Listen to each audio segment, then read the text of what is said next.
So to all of my writer friends out there that are new to the business or starting on their first books, I want to talk to you today about how you should never throw your work away. We are all going to sit down and write stuff and look at it and be like, well, this is just a bunch of crap, and want to, delete, erase. Um, don't do it. It could be valuable later. I've been writing all of my life, and only just in the past few years did I ever get anything published.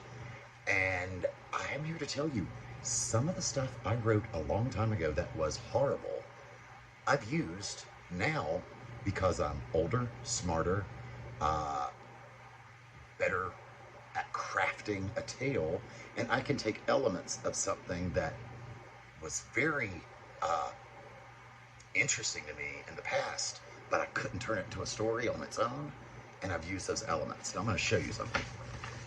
Look at this. Look at all this crap. This is just some of stuff I have, oh Lord, I've been writing all of my life, and I'm going to show you just how, look at this. Do y'all remember perforated paper? I mean, this is how old this shit is. But I'm going to talk to you today about this big old sucker right here. Excuse me while I squat down to put this on the floor.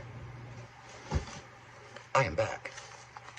This monstrosity that I did on a typewriter many years ago was this story I thought was fantastic. It was called The House of Duquesne, and it was this crazy, insane story about this family and their house and their secrets.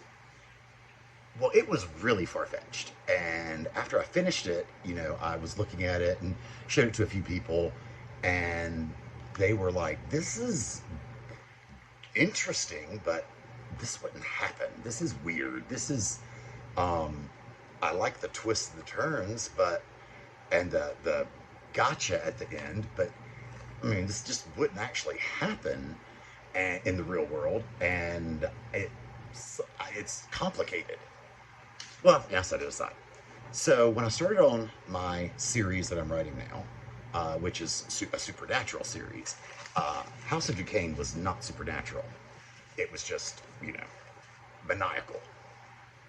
Well, for my fourth book in my Blanchard Witches series, the supernatural series, I put the House of Duquesne in it.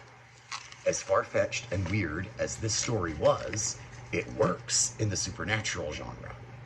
Now, I had to trim down a ton of it and rework a lot of it to fit in my existing series. But the fourth book in my series is called The House of Duquesne. It's not the same story, but it has the elements that I loved that I've never been able to forget that this horrible monstrosity had, that I thought was some of my best work. So, keep your stuff. You might incorporate it later. When you're writing chapters of anything you're writing and you have a scene that when you're doing the final edits and you're like, this slows the book, this slows the flow, I've got to cut this, but you love it, save it. You can use that scene later in another book with other characters, but don't erase it, because it might just be the best scene of your next book.